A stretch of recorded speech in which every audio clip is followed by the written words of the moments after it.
ان الحمد للہ نحمده ونستعینه ونستغفره ونعوذ باللہ من شرور انفسنا ومن سیئات اعمالنا من يهده اللہ فلا مضل له ومن يضلل فلا هادی له واشهد ان لا الہ الا اللہ وحدہ لا شریک له واشهد ان محمدا عبدہ ورسولہ اما بعد فإن خیر الحدیث کتاب اللہ وخیر الہدی ہدی محمد صلی اللہ علیہ وآلہ وسلم وشر الامور محدثاتها وکل محدثۃ بدعہ وکل بدعۃ ضلالہ وکل ضلالۃ فی النار۔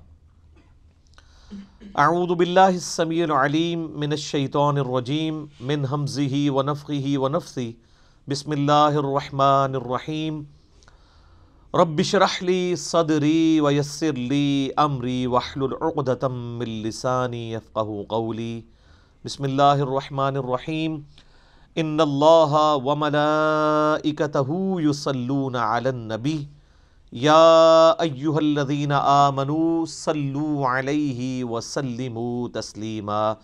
اللہم صلی علی محمد وعلی آل محمد کما صلیت علی ابراہیم وعلی آل ابراہیم انک حمید مجید۔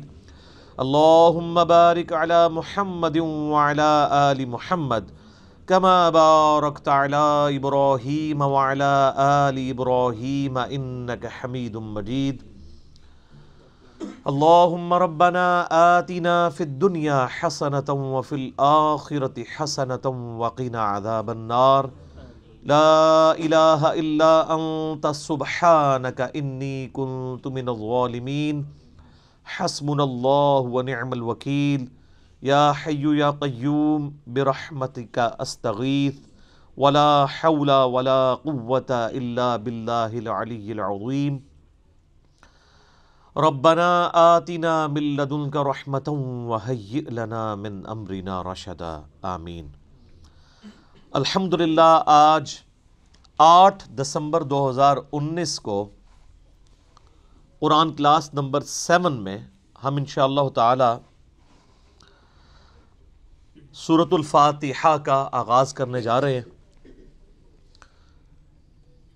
پہلی جو 6 کلاسیں تھیں ہماری قرآن حکیم کے انٹروڈکشن سے ریلیٹڈ تھیں، جس میں نے 40 پوائنٹس کو ان ڈیپتھ کور کیا ہے۔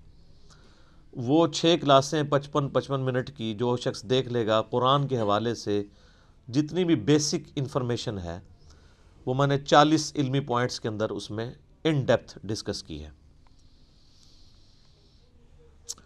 آج چونکہ قرآن حکیم کا باقاعدہ آغاز ہونے جا رہا ہے، سورۃ الفاتحہ قرآن حکیم کی پہلی سورت ہے اور یہ پورے قرآن کا مقدمہ بھی ہے۔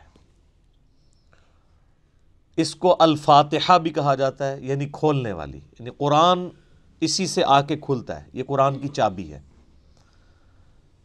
احادیث میں اسے ام الکتاب بھی کہا گیا ہے، بخاری اور مسلم میں۔ لہٰذا یہ اس چیز کی متقاضی ہے چیز کہ ہم آج کا پورا لیکچر سورۃ الفاتحہ کو کور کریں، اور اگلے لیکچر سے ہم انشاءاللہ تعالی سورۃ البقرہ کا آغاز کریں گے۔ میرے بھائیو، سورۃ الفاتحہ قرآن حکیم کی وہ واحد سورت ہے کہ جس کی فضیلت قرآن میں آئی ہے۔ قرآن کی کوئی سورت ایسی نہیں ہے، انکلوڈنگ سورۃ الاخلاص بھی، کہ جس کی فضیلت قرآن میں آئی ہو سوائے سورۃ الفاتحہ کے۔ اس لیے فضیلت کے اعتبار سے قرآن حکیم کی سب سے افضل سورت وہ سورۃ الفاتحہ ہے۔ اس کی سپورٹ میں انشاءاللہ بخاری اور مسلم سے احادیث بھی پیش کروں گا۔ قرآن حکیم میں اللہ تعالیٰ نے سورہ الحجر پارہ نمبر 14 میں آیت نمبر 87 ہے۔ اعوذ باللہ من الشیطان الرجیم، بسم اللہ الرحمن الرحیم۔ وَلَقَدْ آتَيْنَاكَ سَبْعًا مِّنَ الْمَثَانِي وَالْقُرْآنَ الْعَظِيمِ، اور بے شک اے محبوب صلی اللہ علیہ وآلہ وسلم ہم نے آپ کو عطا فرمائی 7 آیات ایسی جو بار بار پڑھی جاتی ہیں، اور قرآن عظیم بھی۔ یعنی پورے قرآن کا ذکر الگ سے اور ان 7 آیات کا ذکر الگ سے سورۃ الحجر آیت نمبر 87 میں، اور ظاہر ہے وہ بار بار دہرائی جاتی ہیں۔ دنیا کا کوئی بھی مسلمان ہو، اس کا تعلق کسی بھی مکتبہ فکر کے ساتھ ہو، کم از کم 5 نمازوں کی فرض رکعتوں میں 17 دفعہ تو سورۃ الفاتحہ وہ پڑھتا ہے، سنتیں اور نوافل اور وتر اس کے علاوہ۔ کوئی بھی نماز ایسی نہیں ہے جس میں سورۃ الفاتحہ ریپیٹ نہ ہوتی ہو۔ یہی اس کی فضیلت کے لیے کافی ہے کہ قرآن حکیم جو نماز میں ہم پڑھتے ہیں وہ ہم بدل بدل کے پڑھتے ہیں، لیکن سورۃ الفاتحہ ایسی چیز ہے جو ہر رکعت میں پڑھی جاتی ہے۔ حتیٰ کہ صحیح بخاری اور صحیح مسلم کی متفق علیہ حدیث ہے کہ اللہ کے محبوب صلی اللہ علیہ وآلہ وسلم نے فرمایا، لا صلاۃ لمن لم یقرأ بفاتحۃ الکتاب، جو نماز میں سورہ فاتحہ نہیں پڑھتا اس کی نماز ہی نہیں ہوتی۔ یہ اتنی اوبلیگیٹری چیز ہے۔ یہ بات بھی اس کی فضیلت کے لیے کافی ہے کہ یہ قرآن حکیم کی نمبر 1 سورت ہے، اپنی ترتیب میں بھی مصحف کی اور اپنے فضائل کے اعتبار سے بھی۔ قرآن حکیم کی یہ سب سے عظمت والی سورت ہے۔ اس کی سپورٹ میں صحیح بخاری میں ایک بڑی مشہور حدیث ہے کہ سیدنا ابو سعید ابن معلہ رضی اللہ تعالیٰ عنہ کہتے ہیں کہ میں ایک دفعہ مسجد نبوی میں نماز پڑھ رہا تھا تو اللہ کے محبوب صلی اللہ علیہ وآلہ وسلم نے مجھے آواز دی، تو میں چونکہ نماز میں مشغول تھا میں نے جانے میں تاخیر کر دی۔ تھوڑی دیر بعد میں پہنچا تو آپ صلی اللہ علیہ وآلہ وسلم نے فرمایا کہ میں نے تمہیں آواز دی تھی، تم کیوں نہیں آئے؟ تو انہوں نے کہا کہ میں نماز پڑھ رہا تھا۔ تو آپ صلی اللہ علیہ وآلہ وسلم نے فرمایا، کیا تم نے اللہ کا یہ حکم نہیں سنا؟ سورۃ الانفال کی آیت آپ نے پڑھی، استجیبوا للہ والرسول اذا دعاکم، جب اللہ اور اس کا رسول تمہیں پکاریں فوراً ان کی آواز پہ لبیک کہو۔ اس کائنات میں ایک ہی ہستی ایسی ہے مخلوقات میں کہ جو اگر عین نماز کی حالت میں بھی کسی کو بلائیں تو نماز توڑ کر نہیں، نماز چھوڑ کر اسی حالت میں ان کی خدمت میں حاضر ہونا یہ فرض ہے، سورۃ الانفال کی اس آیت کے تحت اور بخاری کی اس حدیث کے تحت، اور وہ امام اعظم محمد رسول اللہ صلی اللہ علیہ وآلہ وسلم کی مبارک ذات ہے۔ نماز توڑ کر نہیں، کیونکہ نبی علیہ السلام کی طرف جانا اللہ کے ایک حکم سے دوسرے حکم کی طرف جانا ہے۔ وہ جہاں پہ نماز اس نے چھوڑی ہوگی، اگر 1 رکعت پڑھی ہے، 2 پڑھی ہیں، 3 پڑھی ہیں، تو آ کر وہیں سے اپنی نماز شروع کرے گا، اس کی نماز ٹوٹے گی بھی نہیں۔ اس پہ اجماع امت ہے۔ بہرحال یہ جو ہمارے واعظین آئے دن کہانیاں کراتے رہتے ہیں کہ جی ماں آواز دے دے، باپ آواز دے دے، نماز توڑ دو، اس طرح کی کوئی حدیث نہیں ہے۔ البتہ یہ ضرور ہے کہ اگر زندگی موت کی کشمکش بن جائے، کوئی ایمرجنسی ہو جائے، تو آپ پھر نماز توڑ سکتے ہیں، لیکن نبی علیہ السلام کے کیس میں اگر بلایا جائے گا تو نماز توڑنی نہیں پڑے گی، بلکہ نماز وہیں پر چھوڑ کر آپ علیہ السلام کا حکم سننا پڑے گا۔ تو یہ آپ علیہ السلام نے ان کو تھوڑا سا یعنی ڈانٹ پلائی پیار محبت سے۔ پھر آپ نے اس صحابی کا ہاتھ اپنے ہاتھوں میں پکڑا اور پھر فرمایا کہ میں اس مسجد سے باہر نکلنے سے پہلے پہلے تمہیں قرآن حکیم کی سب سے عظیم سورت سکھاؤں گا۔ آپ علیہ السلام کی عادت تھی کہ آپ اگر کسی کو تھوڑا سا بھی سختی سے پیش آتے تھے تو پھر اس کے ساتھ دل جوئی بھی فرماتے تھے۔ آپ ہاتھ پکڑے اور فرمایا کہ میں تمہیں نا ایک تحفہ دوں گا۔ وہ صحابی کہتے ہیں پھر تھوڑی دیر بعد جب ہم مسجد سے باہر نکلے تو مسجد سے نکلتے ہوئے میں نے نبی علیہ السلام سے کہا، یا رسول اللہ اپنا وعدہ پورا کریں، آپ نے مجھے کہا تھا کہ آپ مجھے قرآن کی سب سے عظمت والی سورت تعلیم فرمائیں گے۔ تو آپ علیہ السلام نے فرمایا کہ وہ سورت ہے الحمدللہ رب العالمین، یعنی سورۃ الفاتحہ۔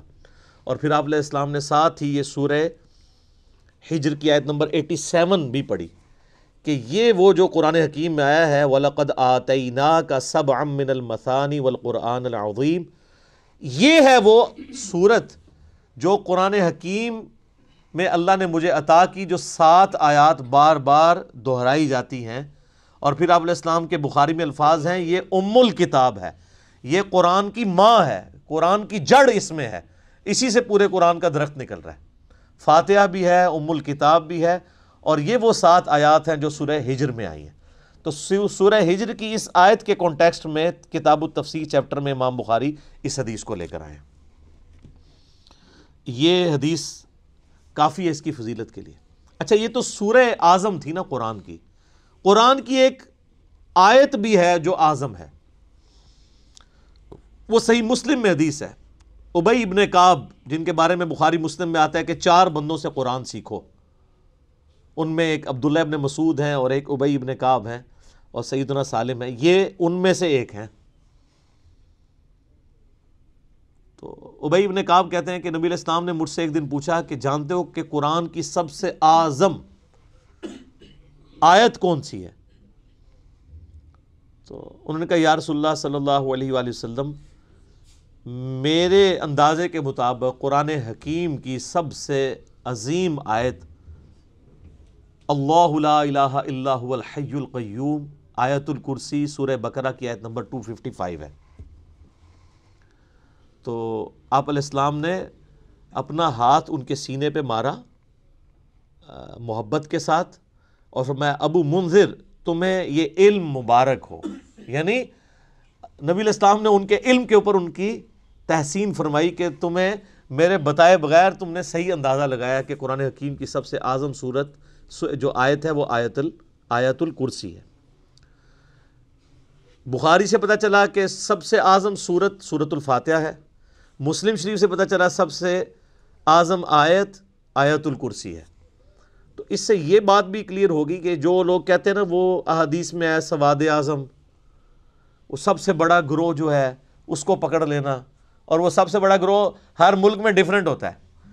یعنی آپ بنگلہ دیش میں جائیں گے تو وہاں سب سے بڑا گروہ دیوبندی ہے، پاکستان میں سب سے بڑا گروہ بریلوی ہے، سعودیہ میں چلے جائیں گے اہل حدیث بڑا گروہ ہے، ایران میں چلے جائیں گے شیعہ بڑا گروہ ہے۔ تو وہاں اعظم سے مراد تعداد میں بڑا نہیں ہے، عظمت میں بڑا۔ ورنہ سورۃ الفاتحہ کی تو 7 آیات ہیں اور سورہ بقرہ کی 286، تو وہ ہونی چاہیے تھی سورہ اعظم۔ اور آیت الکرسی سے بھی لمبی ایک آیت جو ہے وہ آیت دین جو ہے سورہ بقرہ کے اندر موجود ہے۔ تو یہ عظمت کا ذکر ہو رہا ہے۔ اچھا میرے بھائیو، صحیح مسلم میں ایک اور حدیث ہے، ابن عباس رضی اللہ تعالیٰ عنہما کہتے ہیں کہ نبی علیہ السلام کے پاس ایک دفعہ جبرائیل علیہ السلام بیٹھے ہوئے تھے۔ ظاہر صحابہ نے نہیں دیکھا، آپ علیہ السلام نے بتایا۔ تو اچانک ایک آواز ان کو زوردار سنائی دی، یہ صحیح مسلم کی حدیث ہے۔ تو حضرت جبرائیل علیہ السلام نے نگاہ اٹھا کے اوپر دیکھا اور کہا یا رسول اللہ، آج آسمان کا ایک ایسا دروازہ کھلا ہے جو آج سے پہلے کبھی نہیں کھلا تھا، اور اس دروازے سے ایک فرشتہ زمین پر اترا ہے۔ اتنے میں وہ فرشتہ حاضر ہوا نبی علیہ السلام کی خدمت میں۔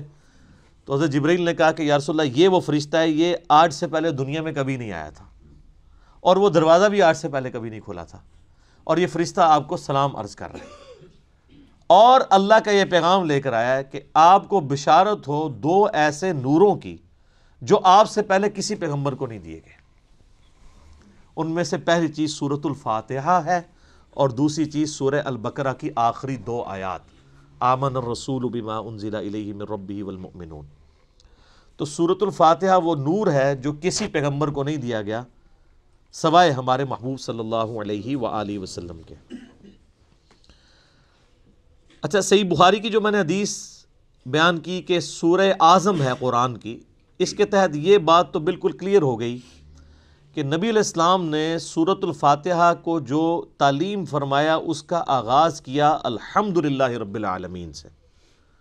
تو اس میں واضح اشارہ موجود ہے کہ بسم اللہ الرحمن الرحیم سورہ فاتحہ کا حصہ نہیں ہے، قرآن کا حصہ ہے۔ وہ تو ہر سورت کے آغاز میں بسم اللہ ہے سوائے سورہ التوبہ کے، اور سورہ نمل کے اندر آیت بھی ہے انہ من سلیمان و انہ بسم اللہ الرحمن الرحیم۔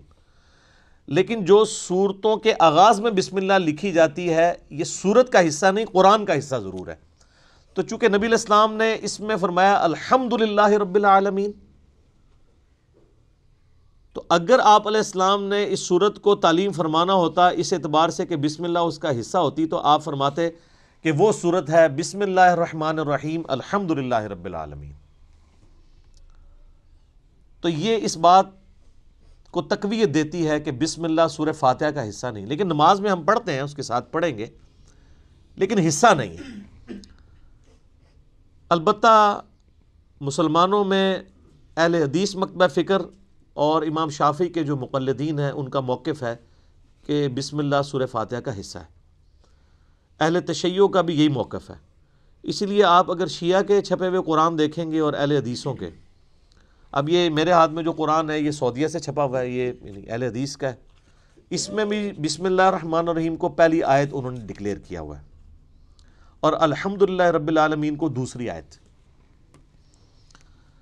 امام حنیفہ رحمہ اللہ تعالی اور کئی ایک ائمہ کا یہ موقف ہے کہ سورہ فاتحہ کا حصہ نہیں ہے بسم اللہ. میرے نزدیک امام ابو حنیفہ رحمہ اللہ کا موقف احادیث کی روشنی میں مضبوط ہے، کیونکہ نبی علیہ السلام سورہ فاتحہ کا اعلان کرتے ہوئے اس کو الحمدللہ رب العالمین سے بتا رہے ہیں. اس سے بھی بڑھ کر دلیل ایک صحیح مسلم کی حدیث ہے، بڑی رکت انگیز حدیث ہے، اور وہ حدیث قدسی آپ نے اکثر سنی ہوگی. سیدنا ابو ہریرہ رضی اللہ تعالیٰ عنہ کہتے ہیں کہ اللہ کے محبوب صلی اللہ علیہ وآلہ وسلم نے فرمایا اس شخص کی نماز ناقص ہے ناقص ہے ناقص ہے جو سورہ فاتحہ نہیں پڑھتا نماز میں. تو کچھ تابعین نے عرض کیا کہ ابو ہریرہ جب ہم امام کے پیچھے ہوتے ہیں پھر ہم کیا کیا کریں؟ تو انہوں نے کہا اقرا بہا فی نفسک، تم پھر اپنے جی میں آہستہ آہستہ پڑھ لیا کرو. وہ جز القراء امام بخاری کی کتاب میں آتا ہے کہ وہ آپ نے جب امام سکتے کرتا ہے ان سختوں کے دوران پڑھنی ہے، امام کے ساتھ نہیں پڑھنی. اب یہ الگ سے ایک ٹاپک ہے، میں آج اس کو ڈسکس نہیں کروں گا. میرا یوٹیوب پہ کلپ ہے امام کے پیچھے فاتحہ اور اس کے ساتھ نیو لکھا ہوا ہے، اس میں نے موقف بیان کیا ہے.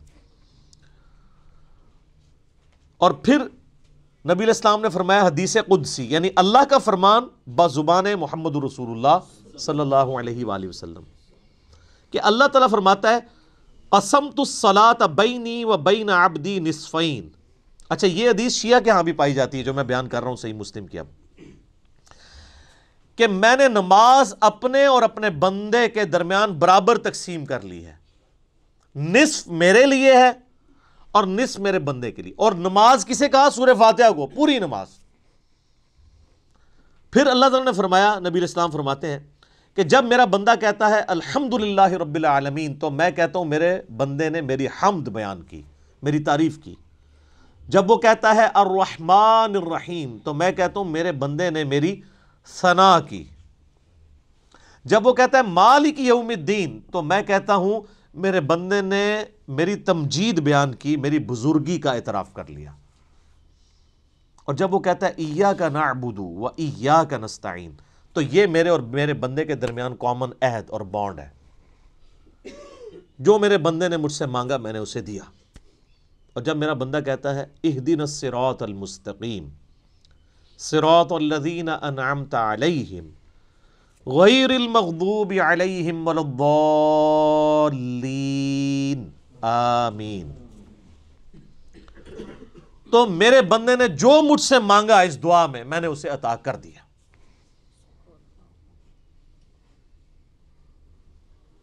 یہ حدیث بھی اس بات کا ثبوت ہے کہ سورہ فاتحہ کا حصہ بسم اللہ نہیں ہے، ورنہ تو یہ سٹارٹ یہاں سے ہوتی کہ جب میرا بندہ کہتا ہے بسم اللہ الرحمن الرحیم تو میں کہتا ہوں میرے بندے نے میرے نام سے آغاز کیا. جب وہ کہتا ہے الحمدللہ رب العالمین تو میں کہتا ہوں میرے بندے نے میری حمد کی. تو اس حدیث میں بھی، حدیث قدسی میں بھی سورہ فاتحہ کا آغاز الحمدللہ رب العالمین سے ہوا. لہٰذا اہل تشیع اور اہل سنت میں اہل حدیث اور شافعی ہیں جو شوافع، ان کا موقف مضبوط نہیں ہے اس مسئلے میں. امام حنیفہ رحمہ اللہ کا موقف اس مسئلے میں، جہاں کئی مسئلوں میں ان کے موقف غلط ہے، اس مسئلے میں ان کا موقف ٹھیک ہے کہ سورہ فاتحہ کا حصہ نہیں ہے بسم اللہ. اس سے بھی بڑھ کر بخاری و مسلم میں حدیث ہے، انس ابن مالک کہتے ہیں میں نے پوری زندگی نبی علیہ السلام کے پیچھے نماز پڑھی، اس کے بعد حضرت ابوبکر کے پیچھے، پھر حضرت عمر کے پیچھے، پھر حضرت عثمان کے پیچھے. میں نے ان چاروں میں کسی کو بھی قرات کا آغاز نماز میں بسم اللہ سے کرتے ہوئے نہیں سنا، ہمیشہ الحمدللہ رب العالمین سے سنا۔ وہ ثنا تو خاموشی سے پڑھی جاتی ہے نا، اور بسم اللہ بھی۔ قرات کا آغاز وہ کرتے تھے الحمد سے، اس کا مطلب ہے کہ وہ سورہ فاتحہ سے اسے الگ سمجھتے تھے۔ اور مسلم میں تو یہاں تک الفاظ ہیں، بلکہ وہ حضرت انس بن مالک تو انکار ہی کر رہے ہیں، وہ کہتے ہیں کہ نبی علیہ السلام اور حضرت ابوبکر و عمر سورہ فاتحہ سے نہ پہلے بسم اللہ پڑھتے تھے نہ بعد میں، یعنی اگلی سورہ سٹارٹ کرنے سے پہلے بھی بسم اللہ نہیں پڑھتے تھے، کنٹینیوشن کے ساتھ پڑھتے تھے۔ بعض محدثین نے اس کی توجیہ بیان کی کہ اس سے مراد ہے کہ بلند آواز سے نہیں پڑھتے تھے، کیونکہ ثنا اور بسم اللہ آہستہ آواز سے پڑھنا تو ثابت ہے، تو آہستہ آواز سے پڑھنا ہی اس بات کی دلیل ہے کہ اس کو فاتحہ سے الگ کر کے پڑھتے تھے، لہٰذا وہ فاتحہ کا حصہ نہ ہوا۔ اچھا، اب ٹیکنیکلی اس کو آپ سمجھیں کہ سورہ فاتحہ کی یہ 7 آیات کیسے پوری ہوتی ہیں۔ مسلم میں جو یہ ہے نا الفاظ کے آدھی میرے لیے آدھی میرے بندے کے لیے، تو پھر سورہ فاتحہ آدھی ہوتی ہوگی نا کہیں پہ، کیونکہ آدھی میرے لیے اور آدھی میرے بندے کے لیے، تو آئیں پھر آدھی کر کے دیکھ لیتے ہیں۔ وہ سٹارٹ ہو رہا ہے اس حدیث میں، جب میرا بندہ کہتا ہے الحمدللہ رب العالمین، تو میں کہتا ہوں میرے بندے نے میری حمد کی، الرحمن الرحیم میرے بندے نے میری ثنا کی، مالک یوم الدین میرے بندے نے میری بزرگی کا اعتراف کیا۔ 3 آیتیں ہوگی۔ اس کے بعد آتا ہے ایاک نعبد و ایاک نستعین، یہ میرے اور میرے بندے میں کامن ہے، لہٰذا یہ آیت پھر سینٹر میں ہوگی، کیونکہ تینوں پہلی آیات جو ہیں وہ اللہ کی تعریف ہے، الحمدللہ رب العالمین، الرحمن الرحیم، مالک یوم الدین۔ ایاک نعبد و ایاک نستعین عہد ہے، اور کہا یہ کامن ہے، مراد یہ سینٹر میں ہے۔ اور اس کے بعد جتنی چیزیں وہ دعائیں ہیں، اہدنا الصراط المستقیم، یہ بندے کی ہو گئی، صراط الذین انعمت علیہم غیر المغضوب علیہم ولا الضالین آمین، یہ 3 آیات اللہ سے دعا ہوئی، یہ بندے کے لیے، اور اس میں الفاظ ہیں جو میرے بندے نے مانگا میں نے دے دیا۔ پہلی 3 اللہ کی ثنا، اور سینٹر والی ایاک نعبد و ایاک نستعین کامن بانڈ۔ ٹھیک ہو گیا؟ اس سے بھی مزے کی بات، ایاک نعبد و ایاک نستعین بھی سینٹر ہو جاتی ہے، یہ ایک آیت ہے نا، ایاک نعبد، اے اللہ ہم تیری عبادت کرتے ہیں، یہ بھی اللہ کی تعریف، و ایاک نستعین، اور دعا تجھ سے کرتے ہیں، واو پہ آگے سینٹر بنتا ہے۔ اس واو سے پہلے 3.5 آیات اس طرف ہیں اور 3.5 آیات اس طرف ہیں، یہ بالکل سینٹر بنتی ہے واو، ایاک نعبد، اور وہ اسی لیے حدیث میں ہے نا یہ کامن ہے۔ کامن کیوں ہے؟ ایاک نعبد میرے بندے نے میری عبادت کی، و ایاک نستعین میرے بندے نے مجھ سے مانگا، اور کیا مانگا؟ اہدنا الصراط المستقیم صراط الذین انعمت علیہم غیر المغضوب علیہم ولا الضالین آمین۔ تو یہ اتنی مضبوط دلیل ہے، یہ جتنے دلیل کیا کتنے دلائل میں نے سامنے رکھ دی ہیں کہ جس کے بعد کوئی گنجائش نہیں رہتی کہ کوئی بندہ ہٹ درمی پہ اور ضد پہ آ جائے۔ شیخ زبیر علیزئی رحمہ اللہ تعالیٰ سے 2008-9 کی بات ہے، میں نے، اب چونکہ وہ اہل حدیث تھے تو اہل حدیث کی کوشش ہوتی ہے کہ امام حنیفہ ہر مسئلے میں غلط ثابت ہو جائے، تو میں نے ان کے سامنے کہا جی اب آپ کو چیک کرتے ہیں، ہم بخاری مسلم کو مانتے ہیں کہ وہ یہ نہ ہو کہ امام حنیفہ کی دشمنی آپ کو اس پہ نہ ابھار دے کہ آپ سچائی سے اناد کریں۔ تو مجھے کہتے ہیں نہیں وہ بسم اللہ حصہ ہے فاتحہ کا۔ میں نے کہا جی یہ واضح احادیث ہیں، یہ میں نے سارے دلائل آپ کو بھی سن کے اندازہ ہو گیا ہوگا اس کے بعد کوئی بندہ یہ مان سکتا ہے یا چھڑولی چھوڑ سکتا ہے آگے سے، بالکل واضح بات ہے۔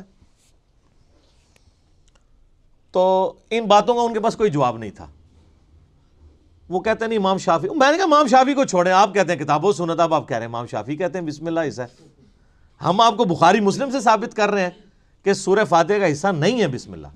بہرحال نماز میں بھی پڑھیں گے، قرآن میں بھی پڑھا جائے گا، قرآن کا حصہ ہے سورہ فاتحہ سے پہلے پڑھنا، اور نماز میں بھی ہم بسم اللہ پڑھنا سنت ہے، بسم اللہ پڑھ کے ہی سورہ فاتحہ پڑھی جاتی ہے۔ جب بالکل پہلی دفعہ پڑھی جائے گی پھر تو اعوذ باللہ بھی پڑھا جائے گا، یہ بھی ذہن میں رکھیے گا، پہلی رکعت میں تو اعوذ باللہ سے بھی سٹارٹ کریں گے، باقی رکعتوں میں صرف بسم اللہ سے۔ کیوں؟ قرآن جب بھی پڑھا جائے گا نا تو اعوذ باللہ سے آغاز ہوگا، ایون آپ نے قرآن پڑھتے پڑھتے تلاوت روک دی، بند کی، کسی سے گپ شپ کی، دوبارہ پڑھیں گے تو اعوذ باللہ سے، اور اس کا حکم جو ہے سورۃ النحل آیت نمبر 98 میں موجود ہے، فَإِذَا قَرَأْتَ الْقُرْآنَ فَاسْتَعِذْ بِاللَّهِ مِنَ الشَّيْطَانِ الرَّجِيمِ، پس تو جب بھی قرآن کی قرات کرنے لگے تو اللہ کی پناہ حاصل کر لیا کر شیطان مردود کے اگینسٹ۔ کیوں؟ اگر آپ شیطان کے اگینسٹ اللہ کی پناہ نہیں حاصل کریں گے تو قرآن پڑھ کے آپ غلط رزلٹ بھی نکال سکتے ہیں، اس میں قرآن کا قصور نہیں ہے۔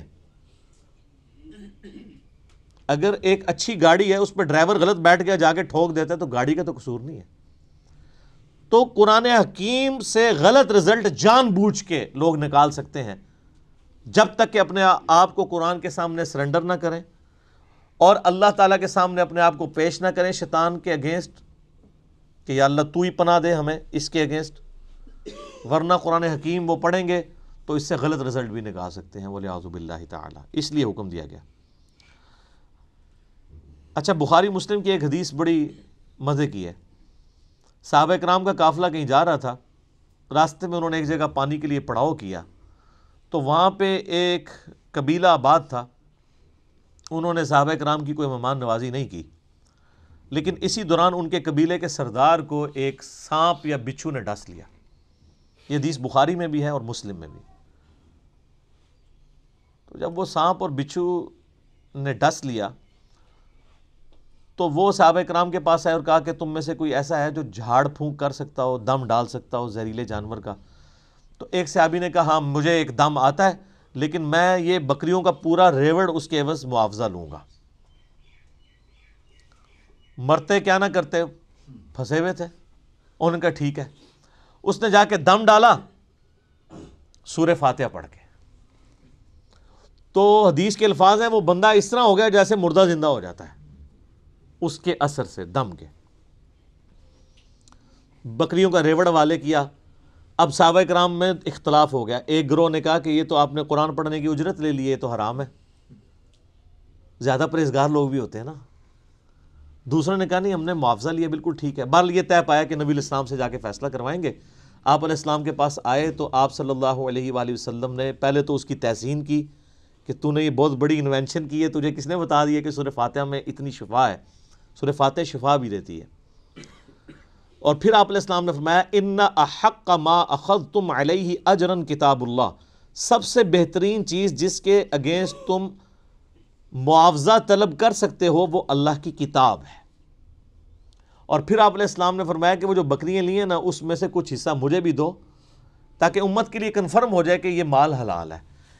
انہی حدیث کے تحت قرآن حکیم کی جو تعلیم کی اجرت ہے نا، نمازیں پڑھانے کی اجرت نہیں میں بات کر رہا، قرآن کی تعلیم کی اجرت لینا وہ جائز ہے ایز اے ٹیچر۔ جیسے آپ باقی علوم حاصل کرتے ہیں تو پیمنٹ کرتے ہیں نا، چاہے ٹیوشن کے لیے جائیں یا اسکول کے لیے، ویسے ہماری طرح بغیر پیسے لیے پڑھائیں وہ تو بہت اعلیٰ درجے کی چیز ہے۔ تو اسی کے تحت جو ہے نا وہ آپ علماء سے پوچھیں نا نمازیں پڑھانے کی تنخواہ لے رہے ہیں، وہ کہتے ہیں نہیں ہم تو تعلیم کی لیتے ہیں، اور تعلیم دیتے بھی کوئی نہیں۔ اب تو بچوں کو لوگوں نے بھیجنا ہی چھوڑ دیا مسجد کے اندر۔ تو بل ایسی مساجد جہاں پر ٹیچرز جو ہیں وہ قرآن حفظ کر رہے ہیں، قرآن کی تعلیم دے رہے ہیں، اور پیرلل میں وہی ٹیچرز باری باری نماز پڑھاتے ہیں، تو وہ تو بغیر تنخواہ کے ہی پڑھا رہے ہیں، وہ تنخواہ تو تعلیم کی لے رہے ہیں۔ امام حنیفہ رحمہ اللہ تعالیٰ تو مطلقاً امام مسیح کی تنخواہ کو حرام سمجھتے ہیں، لیکن بعد میں فقہ حنفی والوں نے متاخرین کے فتوے کے تحت اسے جائز سمجھا ہے۔ تو بل قرآن کی تعلیم والا معاملہ بالکل ٹھیک ہے۔ اب رہی وہ حدیث بخاری و مسلم کی کہ لا صلاۃ لمن لم یقرأ بفاتحۃ الکتاب، جو فاتحہ نہیں پڑھتا اس کی نماز نہیں ہوتی۔ اس پہ میرا آپ کلپ نیو امام کے پیچھے فاتحہ والا دیکھ لیں، میں نے یہ ثابت کیا ہے دلائل کی روشنی میں، پھر 20-25 منٹ اور لگ جائیں گے، کہ اگر تو جہری نمازیں ہیں تو آپ امام کی قرات غور سے سنیں گے، وہ قرآن کا حکم ہے واضح سورۃ الاعراف میں، وَإِذَا قُرِئَ الْقُرْآنُ فَاسْتَمِعُوا لَهُ وَأَنصِتُوا لَعَلَّكُمْ تُرْحَمُونَ، جب قرآن کی تلاوت ہو رہی ہو تو تم خاموشی اختیار کرو اور بڑے غور کے ساتھ سنا کرو تاکہ تم پر رحم کیا جائے۔ البتہ جو سری نمازیں ہیں جیسے عصر کی نماز ہے اور ظہر کی نماز ہے، اور جو جہری نمازیں ہیں ان کی بھی جو آخر والی رکعتیں ہیں وہ بھی سرن نہیں ہوتی ہیں نا۔ اگر آپ دیکھیں گے نا تو صرف 6 رکعتیں ہیں جن میں اونچا قرآن پڑھا جاتا ہے، باقی 11 رکعتیں 17 میں سے ان میں سرن پڑھا جاتا ہے، اور نوافل تو سارے سرن پڑھے جا رہے ہوتے ہیں۔ تو ان میں آپ امام کو غور سے سنیں، اور اگر امام سکتہ دے دے، جیسے جز القراء میں امام بخاری نے مقدمہ یہ پیش کیا ہے کہ قرآن کہتا ہے کہ جب قرآن پڑھا جائے خاموشی سے سنو، حدیث کہتی ہے فاتحہ کے بغیر نماز نہیں ہوتی، تو وہ کہتے ہیں اس کا آپٹیمل سولوشن یہی ہے جو سنن ابی داؤد میں حدیث بھی ہے کہ نبی علیہ السلام سکتے کیا کرتے تھے، رکوع میں جانے سے پہلے ایک سکتہ ہوتا تھا، اور حضرت ابو ہریرہ کہتے ہیں کہ امام کے سکتے کو فاتحہ کے لیے غنیمت سمجھو، جز القراء میں۔ لہٰذا مسلم کی جو حدیث ہے نا اقرا بہا فی نفسک، اس میں حضرت ابو ہریرہ یہ نہیں کہہ رہے کہ امام کے ساتھ ساتھ جی میں پڑھو، وہ سکتے کا ہی ذکر کر رہے ہیں کیونکہ دوسری جگہ اس کی تفسیر موجود ہے۔ تو یہی موقف امام ابن تیمیہ کا بھی ہے، حالانکہ اہل حدیث امام ابن تیمیہ کو بڑا مانتے ہیں، لیکن امام ابن تیمیہ جو ہے وہ جہری نمازوں میں سننے کے اور سرن میں پڑھنے کے قائل ہیں۔ شیخ البانی بھی یہی موقف رکھتے ہیں، مولانا مودودی رحمہ اللہ کا بھی یہی موقف ہے، ڈاکٹر اسرار صاحب کا بھی یہی موقف ہے، اور ایون جو سعودیہ سے قرآن چھپتا ہے احسن البیان، اس میں بھی لکھا ہوا ہے کہ قرآن اور حدیث دونوں پہ عمل کرنا چاہیے، جب امام قرات کر رہا ہو تو خاموشی سے سننی چاہیے، اور سکتے میں پڑھنا چاہیے اگر سکتے میں آپ کو موقع ملے۔ ایون حافظ ابن کثیر نے بھی تفسیر ابن کثیر میں آ کے اینڈ پہ اسی موقف کو ہی ترجیح دی ہے، اور یہی موقف امام مالک رحمہ اللہ تعالیٰ کا ہے جو سب سے مضبوط موقف ہے۔ میں نے اس کے دلائل بھی اور پورے ان کا جو کاؤنٹر نیریٹو ہے، اب ظاہر ہے کہ یہ موقف اڈاپٹ کریں گے تو آپ کو حنفیوں کے ساتھ بھی منہ ماری کرنی پڑے گی اور اہل حدیث کے ساتھ بھی، تو اس کے لیے آپ میرا وہ کلپ دیکھ لیں تو آپ کو انشاءاللہ کلیئر ہو جائے گا۔ لاکھوں لوگوں نے وہ کلپ دیکھا ہے، آپ لکھیں امام کے پیچھے فاتحہ نیو، ایک طرف ایک اہل حدیث مولوی کی تصویر لگی ہوئی ہے، ایک طرف ایک دیوبندی مولوی کی، سینٹر میں ایک عام مسلمان کی، تو وہ اس کلپ میں نے یہ ساری باتیں کھول کے بیان کی ہیں۔ آج میں اس چیز کو سکپ کر رہا ہوں تاکہ گفتگو لمبی نہ ہو جائے۔ اب آلموسٹ 25 منٹ رہ گئے پیچھے، تو ہم اللہ کا نام لے کے سورہ الفاتحہ کا آغاز کرتے ہیں۔ اعوذ باللہ من الشیطان الرجیم، بسم اللہ الرحمن الرحیم، الحمد للہ رب العالمین۔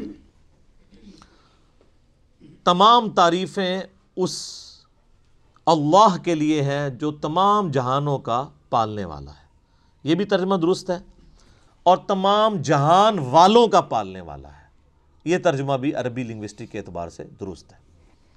تمام جہان سے مراد جیسے اب جتنی سپیشیز دنیا میں آباد ہیں وہ ہر ایک کا ایک اپنا جہان ہے، پرندے ہیں، پرندوں کا ایک اپنا جہان ہے، حیوانات ہیں، ان کا اپنا ایک جہان ہے، ایک نباتات کی سپیشیز ہیں۔ اس وقت روئے ارض پہ آلموسٹ 2 ملین سپیشیز دریافت ہو چکی ہیں، نباتات حیوانات کی ملا کر، اور ایک ایک سپیشیز آگے بلینز میں۔ انسان ہی دیکھ لیں 7.5-8 ارب کے قریب ہیں، اور باقی حشرات الارض اگر آپ گننا شروع کریں نہ ختم ہونے والے۔ تو یہ تمام کا پالنے والا کون ہے؟ اللہ۔ الرحمن الرحیم، وہ انتہائی رحم فرمانے والا ہے۔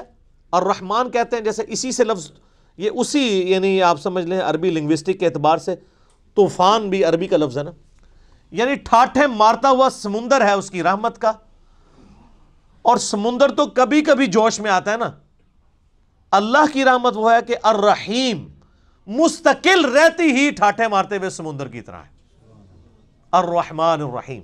حتیٰ کہ بخاری و مسلم میں حدیث ہے، نبی علیہ السلام نے فرمایا اللہ تعالیٰ نے مخلوقات کی پیدائش سے پہلے اپنے پاس اپنے عرش پہ یہ عبارت لکھ لی تھی کہ میری رحمت میرے غضب پہ بھاری رہے گی۔ قرآن میں بھی ہے وَكَتَبَ عَلَى نَفْسِهِ الرَّحْمَةِ، کہ یہ اللہ نے اپنے اوپر خود لازم کر لیا کہ میں ہر حال میں رحم ہی کروں گا۔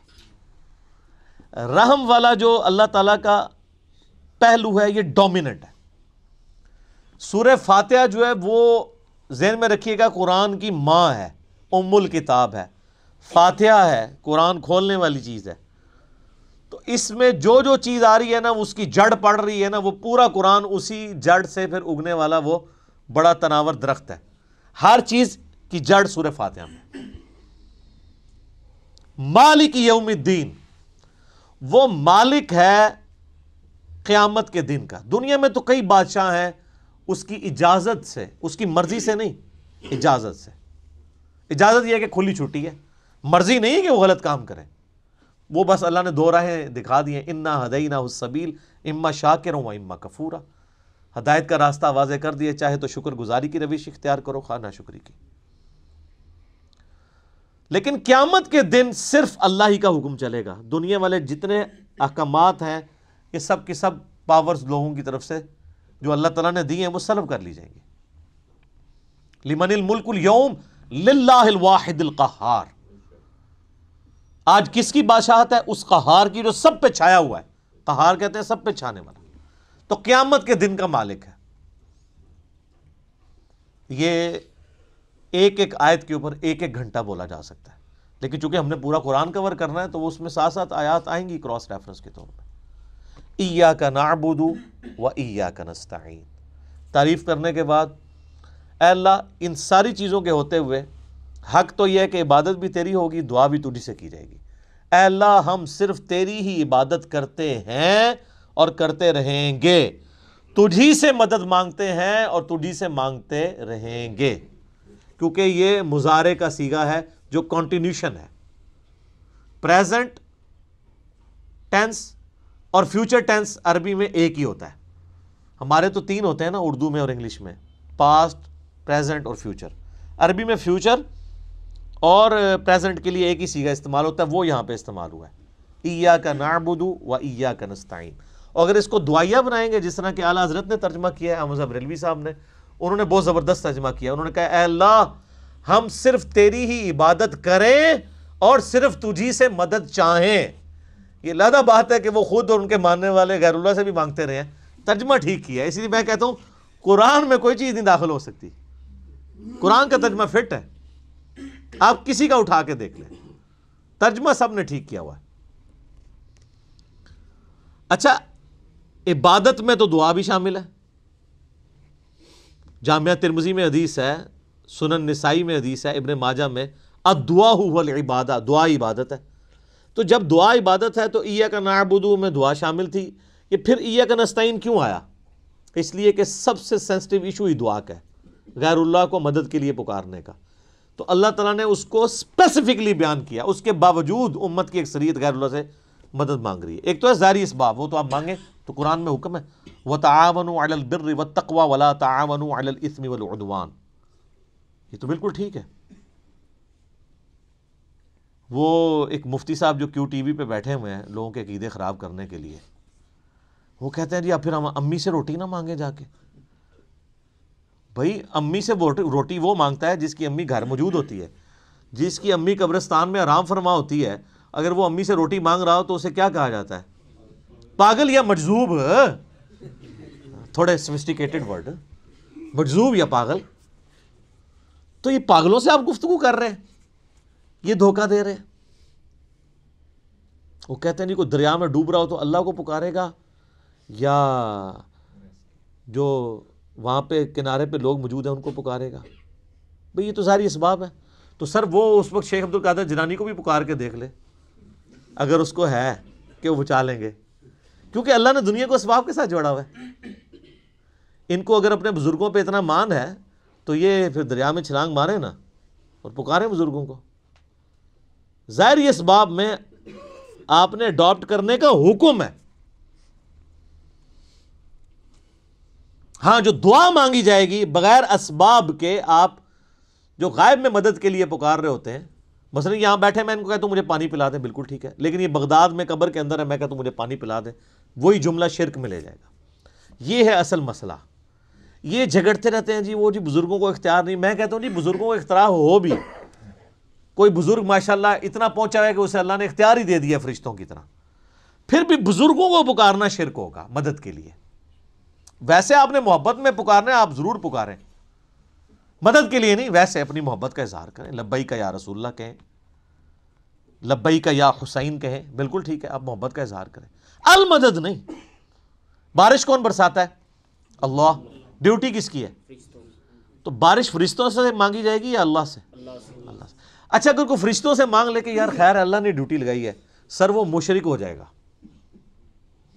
اور یہ قرآن میں لکھا ہوا ہے. آپ پارہ نمبر 20 کھول لیں اگر کسی کو توفیق ہو. میں نے کئی بار سنا ہے، میں ایک جگہ بیٹھا ہوا تھا، وہاں پہ ایک شیعہ ذاکر بھی تھے. اب مجھے 2-3 دن پہلے، شیعہ عالم تھے بلکہ ذاکر نہیں تھے، 2-3 دن پہلے پتہ چلا ہے وہ فوت بھی ہو گئے. بہت علمی آدمی تھے، اللہ تعالیٰ ان کی مغفرت کرے. تو وہ ان کے ساتھی بیٹھے تھے، وہ کہتے ہیں جی ٹھیک ہے ہم یا علی مدد نہیں کہنا چاہیے. لیکن جو جعلی مدد کہتا ہے اب اسے کیوں کہتے ہیں وہ شرک کر رہا ہے؟ میں نے کہا اس لیے قرآن میں لکھا ہے. تو میں نے یہ آیت سورہ النمل کی آیت نمبر 62 پارہ نمبر 20 کے آغاز میں امن یجیب المضطر اذا دعا ویکشف السوء ویجعلکم خلفاء الارض االہ مع اللہ، بھلا بتاؤ تو کون ہے جو مصیبت میں گھرے ہوئے شخص کی فریاد کو سنتا ہے اور اس کی تکلیف اس سے دور کرتا ہے اور تمہیں اپنے ماں باپ کے مرنے کے بعد خلیفہ کرتا ہے اس زمین پر. االہ مع اللہ، کیا اللہ کے ساتھ کوئی اور الہ بھی ہے جس کی یہ کوالٹی ہو؟ قلیلا ما تذکرون، بڑے کم لوگ ہی نصیحت پکڑتے ہیں. تو میں نے کہا اللہ تعالیٰ کہہ رہا ہے کہ جس کے بارے میں تمہارا یہ عقیدہ ہے نا کہ وہ مصیبت اور پریشانی میں تمہارا مشکل کشا ہے، تو گویا الہ ہے وہ. اور سب سے پہلے تو مولا علی ان کے گریبان پکڑیں گے جنہوں نے مولا علی کے بارے میں عقیدہ گھڑ لیا. مولا علی بھی اپنی نمازوں میں اللہ کو پکارتے تھے. مولا علی کا ماننے والا بھی وہ ہوگا جو اللہ کو پکارے گا. پھر بڑے بڑے دھوکے ہیں جی ان کے. وہ کہتے ہیں جی غیر اللہ سے مدد کہتے ہیں حرام ہے. اور کون کہتا ہے غیر اللہ سے مدد حرام ہے؟ آپ یہودی سے بھی مدد لیں. بخاری مسلم میں حدیث ہے نبی علیہ السلام جب فوت ہوئے ہیں آپ کی زرہ ایک یہودی کے پاس گروی رکھی ہوئی تھی، لیکن جو سامنے موجود نہیں اس سے تو نہیں آپ اسباب کے طور پہ مدد لے سکتے. وہ جی قرآن میں غیر اللہ سے مدد کہا ہے، کدھر ہے جی؟ وہ کہتے ہیں وَاسْتَعِینُوا بِالصَّبْرِ وَالصَّلَاةِ، نماز اور صبر سے اللہ کی مدد چاہو. تو وہ مدد تو اللہ کی چاہ رہے ہیں، یا یہ کہہ رہے ہیں کہ المدد یا نماز میری مشکل کشا، المدد یا صبر مشکل کشا. آگے نہیں پڑھتے ان اللہ مع الصابرین، صبر کرنے والوں کے ساتھ اللہ ہوگا. وہ کہتے ہیں حضرت عیسیٰ علیہ السلام نے کہا تھا من انصاری اللہ، کون ہے جو اللہ کے لیے میرا مشکل کشا بنے؟ وہ تو ظاہری اسباب میں. ہمارے نبی علیہ السلام کے بھی صحابہ آپ کے جو ساتھی تھے وہ آپ کے اسباب میں آپ کے مشکل کشا تھے، لیکن وہ والا مشکل کشا نہیں کہ جو آپ وہ سمجھ رہے ہیں. ورنہ اگر نبی کا مشکل کشا صحابہ اکرام تھے تو پھر تو ان کا مرتبہ اوپر ہو گیا. تو وہ صرف صحابہ مشکل کشا نہیں تھے، وہ یہودی جس نے نبی علیہ السلام کی زرہ گروی رکھ کے آپ کو کچھ دیا تھا وہ بھی مشکل کشا ہے. اور سب سے بڑا مشکل کشا سورج ہے. سورج اگر ختم ہو جائے تو زمین پہ نہ نباتات اپنا اگ سکتی ہیں، نہ حیوانات ان نباتات کو کھائیں گے. سب کچھ ختم ہو جائے گا. دنیا میں ہواؤں کا چلنا، موسموں کا بدلنا، یہ سب کچھ سورج کی وجہ سے ہے. تو کوئی کہتا ہے المدد یا سورج، کسی کے ذہن میں یہ وہم بھی آتا ہے کہ سورج مشکل کشا ہے، حالانکہ آپ کے بزرگ تو کچھ بھی نہیں کر سکتے جو کچھ سورج کر رہا ہے، اور سورج کو موت بھی نہیں ہے، یہ آپ کے بابے مر چکے ہیں. تو کہیں نا المدد یا سورج، کہیں گے نہیں جی سورج کا کیا کمال ہے، وہ تو اللہ نے اس کی ڈیوٹی لگائی ہوئی ہے، تو ہم اس کو کیوں پکارے، ہم اللہ کو کیوں نہ پکارے؟ تو بابوں کی بھی اگر ڈیوٹی لگی ہوئی ہے تو بابوں کو نہ پکارو. ویسے ڈیوٹی کو نہیں لگی ہوئی، اگر لگی بھی ہو for the sake of argument, تمہاری جعلی جو دلائل ہیں اس پہ ایگری کرتے ہوئے، پھر بھی ان کو نہیں آپ پکارو گے. شرک ہو جائے گا اور ناقابل معافی جرم ہو جائے گا. یہ اتنے سارے انہوں نے دھوکے دیے ہوئے ہیں اور زیادہ تر ظاہری اسباب کے ذریعے دے رہے ہوتے ہیں. وہ جی صحیح بخاری میں حدیث ہے، ایک صحابی کی پنڈلی ٹوٹ گئی، وہ حضور کے پاس حاضر ہوا، آپ علیہ السلام نے ہاتھ پھیرا. بالکل ٹھیک ہے، لیکن آج اگر کسی کی پنڈلی ٹوٹے گی تو نبی علیہ السلام تو دنیا میں موجود نہیں ہے. اور اگر آپ کو اتنا شوق ہے تو آپ اپنی پنڈلی توڑیں، آپ کو روضہ شریف پہ لے جاتے ہیں، پتہ چل جائے گا جڑتی ہے کہ نہیں. نبی علیہ السلام دنیا میں موجود ہوں، ہم دعا کروانے کے لیے اپنے مسائل ان کے سامنے لے کے جائیں گے. تو اس میں کافی سارے دھوکے. میں نے 2.25 گھنٹے کا لیکچر دیا ہے دعا صرف اللہ ہی سے. مسئلہ نمبر 3 میرا ریسرچ پیپر نمبر 3 بھی ہے، دعا صرف اللہ ہی سے، جو ہزاروں لوگوں کے عقیدہ توحید کی اصلاح کا سبب بنا ہے. اسی کی ایکسٹینشن ہے مسئلہ نمبر 43 وسیلہ اور توسل کے صحیح احکام و مسائل. اس پہ گھنٹوں بولا جا سکتا ہے، جتنے انہوں نے لیم ایکسکیوزز ڈیوائز کیے ہوئے ہیں، جتنے دھوکے دیے ہوئے ہیں. اور پھر وہ کہتے ہیں دیکھیں جی وہ اگر وہ جو آپ پتہ ہے پچھلے کئی سال پہلے خانہ کعبہ شریف میں کرین گری، تو کہتے ہیں وہ بزرگوں کے ماننے والوں کو موقع مل گیا، ان کا یہ کہتے تھے خود کچھ حملے ہوتے ہیں مزاروں پہ نہیں روکتے، تو اللہ نے کون سی کرین روک لی؟ اور اللہ کا تو دعویٰ ہی کہیں نہیں ہے کہ میں روکوں گا. وہ ابرا کے لشکر کو ایک دفعہ ہی تباہ کیا ہے. یزید نے جب کعبے پہ چڑھائی کی ہے تو اللہ نے برباد نہیں کیا اس لشکر کو. دنیا بقدر ایفرٹ ہے. صحیح بخاری میں حدیث ہے قرب قیامت میں ایک پتلی ٹانگوں والا حبشی کعبے کی اینٹ سے اینٹ بجا دے گا. اللہ نے حفاظت وہ ابراہیم علیہ السلام کے لیے ایک دفعہ ہی آگ ٹھنڈی ہوئی ہے. کئی صحابہ جو ہیں وہ آگ میں جلائے گئے ہیں رومن امپائر کی جنگوں میں، تیل کے کڑاؤں میں ان کو ڈالا گیا. لیکن آپ کا دعویٰ ہے کہ آپ کے بزرگ سب کچھ کر سکتے ہیں. ہم کہتے ہیں پاکستان کی بجلی پوری کر دیں. اچھا یہ بزرگ جب بیمار ہوتے ہیں، یہ تو آغا خان میں اور شفا انٹرنیشنل میں جاتے ہیں، آپ بیمار ہوتے ہیں آپ کو اٹھا کے مزار پہ لے جاتے ہیں. آمدہ کوئی بزرگ بیمار ہو چیخیں بھی مارتا رہے، اس کو کہ نہیں سر دسو جانا کیڑے مزار تے ہے، اسپتال نہیں تو کھڑنا. دنیا کے مہنگے ترین ہاسپٹلز میں یہ علاج کرواتے ہیں. آپ کو کہانیاں کرائیں گے کہ ہمارے پاس لے کے آؤ ہم بائی پاس کریں گے. کوئی دنیا کا بزرگ جو ہے وہ مجھے ختنہ کر کے بتائے. بائی پاس تو بہت بڑی چیز ہے، بلیڈ مارے بغیر، کیونکہ بائی پاس تو بغیر بلیڈ کے کرتے ہیں نا. وہ سب جھوٹ، فراڈ. اور صحیح ہو رہا ہے آپ کے ساتھ، کیونکہ آپ نے دین بین لوگوں کے حوالے کیا ہوا. تو دیکھیں پھر آپ کے ساتھ کیا کر رہے ہیں وہ.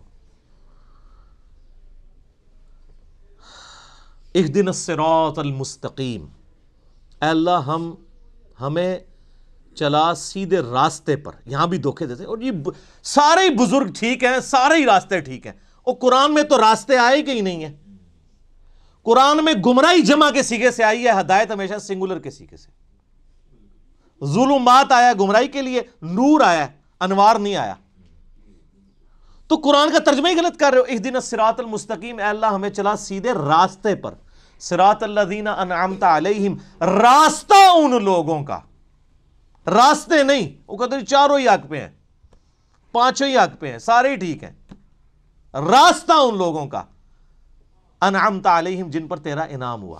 اور یہ آیت پڑھ کے اپنے بابوں کے نام لینے شروع کر دیتے ہیں. یہ بابے تو جمع بھی نہیں سن اس ٹائم جدو آیت نازل ہوئی ہے. اور پھر یہ بابے بھی مختلف ہیں. بریلویوں کے انعمت علیہم جو ہیں وہ مغضوبی علیہم ہیں دیوبندیوں کے، اور دیوبندیوں کے انعمت علیہم جو ہیں بریلویوں کے مغضوبی علیہم ہیں، اور وہ ضالین بھی ہیں. تو بابوں کی کون سی آپ ہمیں ڈوز لگا رہے ہیں؟ کوئی بابے کامن نہیں ہے. انعمت علیہم کون ہے؟ وہ سر سورہ النساء کی آیت نمبر 69 میں ہے، من النبیین والصدیقین والشہداء والصالحین. نبی ہیں، صدیقین ہیں، شہداء ہیں، صالحین ہیں. لیکن صالحین کون؟ ڈیفینیٹ تو صرف صحابہ اور اہل بیت ہے. اس کے بعد صرف ہماری اسیسمنٹس ہیں. اللہ کو پتہ ہے، کیونکہ وہی کا معاملہ ہے.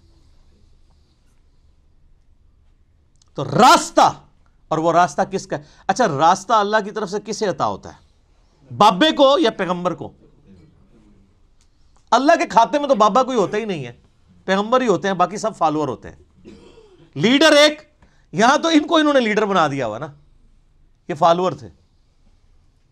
اور وہ سر مسند احمد میں صحیح سند سے حدیث ہے، مشکات کی آپ کو پہلی جلد میں ملے گی. نبی علیہ السلام نے زمین پہ ایک لکیر کھینچی، ارد گرد ٹیڑھی لکیریں کھینچی، اور آپ نے وہ سیدھی لکیر پر انگلی رکھ کے سورہ الانعام کی آیت پڑھی، وَأَنَّ هَذَا صِرَاطِي مُسْتَقِيمًا، اور یہ کہ یہ ہے سیدھا راستہ جو میرا ہے، جو بالکل سیدھا ہے، مستقیم ہے.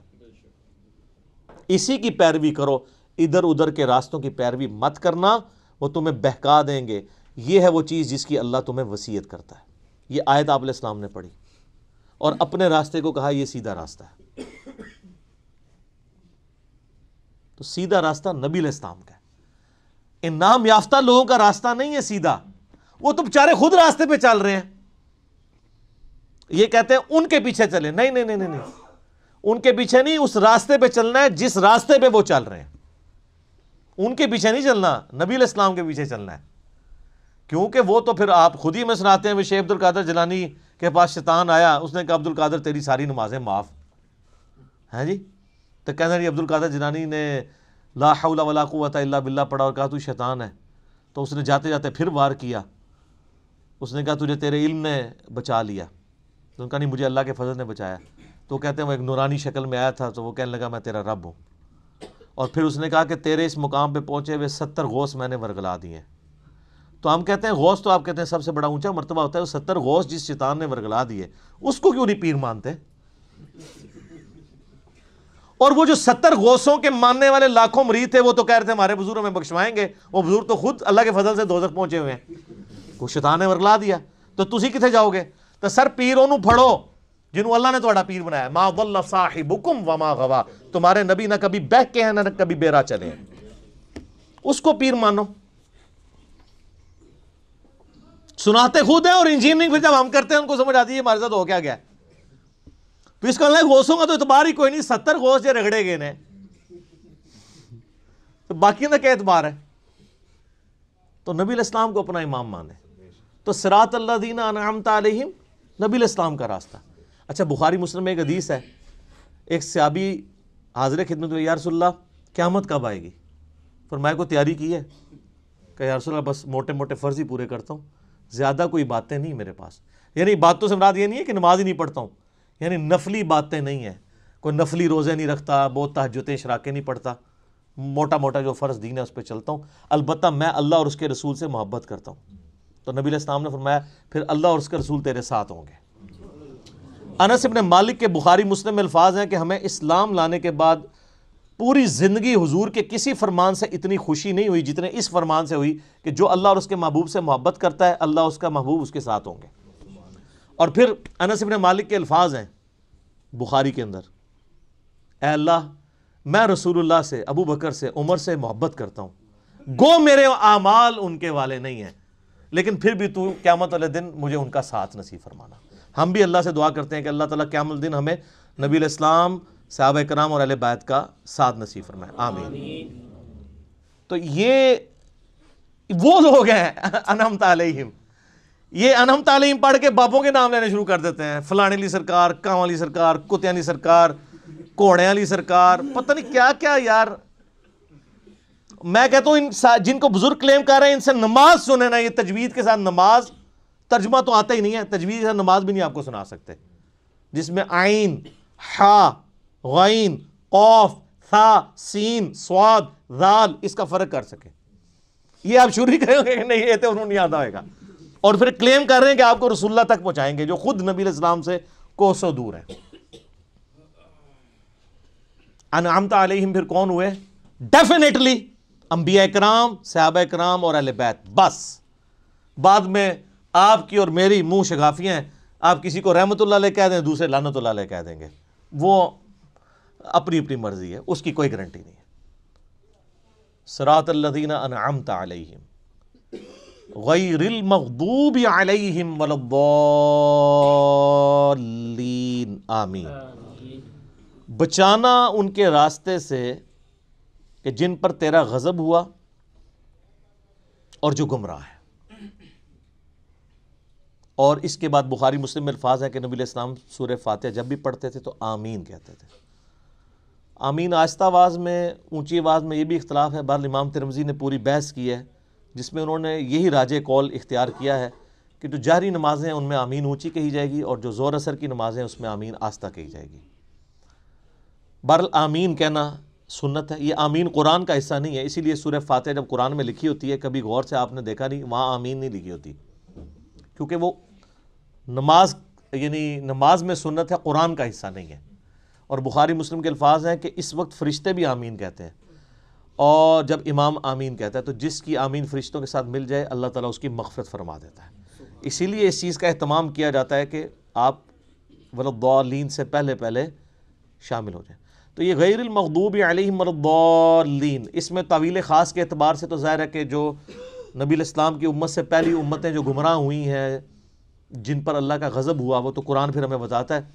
ضربت علیہم الذلہ والمسکنہ یہودیوں کے بارے میں کہ اللہ تعالیٰ نے ان کو بندر اور خنزیر بنا دیا، کونوا قردۃ خاسئین، ان پر ذلت اور رسوائی اور غریب الوطنی مسلط کر دی، وہ آج تک مسلط ہے.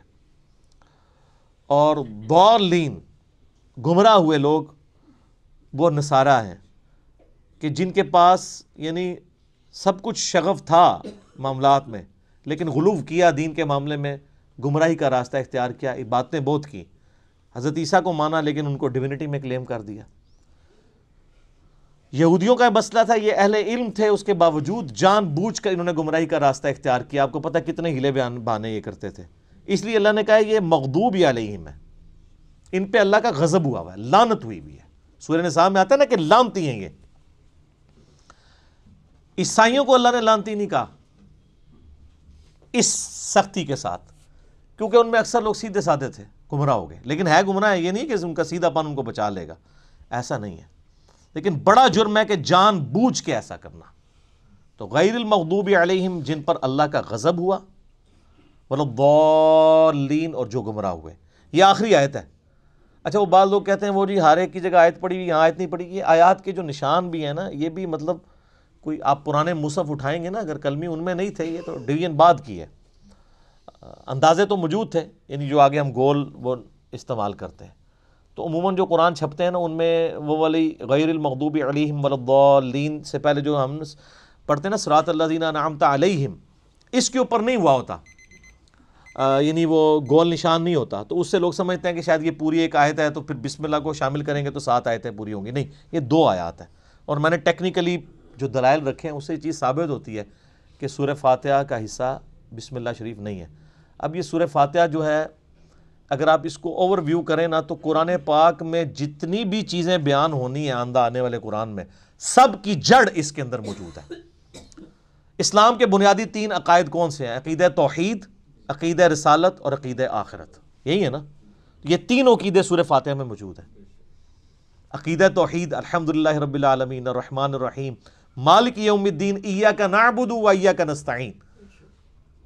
عقیدہ آخرت مالک یوم الدین، بدلے کے دن کا مالک. اور اہدنا الصراط المستقیم صراط الذین انعمت علیہم عقیدہ رسالت، کیونکہ رسولوں کو اللہ تعالی راستہ اختیار کرتا ہے نا، وہی دیتا ہے نا آگے، امتوں کو رسولوں کے ذریعے دیا جاتا ہے. تو پورے قرآن کا جو یعنی آپ سمجھیں عقائد کی بنیاد اس صورت میں ہے کہ تمہیں مرنے کے بعد اپنے رب کے حضور پیش ہونا ہے، وہ قیامت کے دن کا مالک ہے. قیامت میں اللہ کے پاس پہنچنے سے پہلے رسولوں کا راستہ اختیار کر لو، توحید کا راستہ اختیار کر لو، اور اللہ سے یہ بھی دعا بھی مانگتے رہو کہ اللہ تعالیٰ گمراہی کے راستے سے اور جو لوگ جن پہ اللہ کا غضب ہوا ان لوگوں کے راستے سے بچاتا رہے. یہ سارا کچھ اگر آپ جمع کریں تو قرآن پاک میں کوئی ایک ٹاپک بھی ایسا نہیں ہوگا. جب رسولوں کا راستہ آ گیا تو رسولوں کی ساری شریعت سمجھ لیں، اس کی جڑ اس میں پڑ گئی. نکاح طلاق کے مسائل بھی اس میں کور، حج کا طریقہ بھی کور، کیونکہ صراط الذین انعمت علیہم ہے اور اہدنا الصراط المستقیم ہے. تو اس لیے اسے ام الکتاب الفاتحہ، قرآن کھولنے والی، قرآن کی ماں کہا جاتا ہے کہ سارے عقائد و نظریات کی جڑ اس سورت کے اندر موجود ہے. انشاءاللہ تعالیٰ اگلی دفعہ ہم سورۃ البقرہ کا آغاز کریں گے. صلو علی الحبیب صلاۃ بر محمد وآل محمد اللہم صلی علی محمد وعلی آل محمد کما صلیت علی ابراہیم وعلی آل ابراہیم انک حمید مجید. اللہم بارک علی محمد وعلی آل محمد کما بارکت علی ابراہیم وعلی آل ابراہیم انک حمید مجید. اللہ تعالیٰ سے دعا ہے جو حق بات میں نے کہی اللہ تعالیٰ ہمارے دلوں میں راسخ فرمائے. اگر جذبات میں میرے منہ سے کوئی غلط بات نکل گئی اللہ تعالیٰ ہمارے دلوں سے ہی معاف کر دے، ہمیں معاف بھی کر دے، ہمیں کتاب و سنت کی تعلیمات پر عمل کر کے دوسرے بھائیوں تک پہنچانے کی توفیق عطا فرمائے. سبحانک اللہم و بحمدک اشہد ان لا الہ الا انت استغفرک و اتوب الیک وما علینا الا البلاغ المبین. جزاکم اللہ خیرا.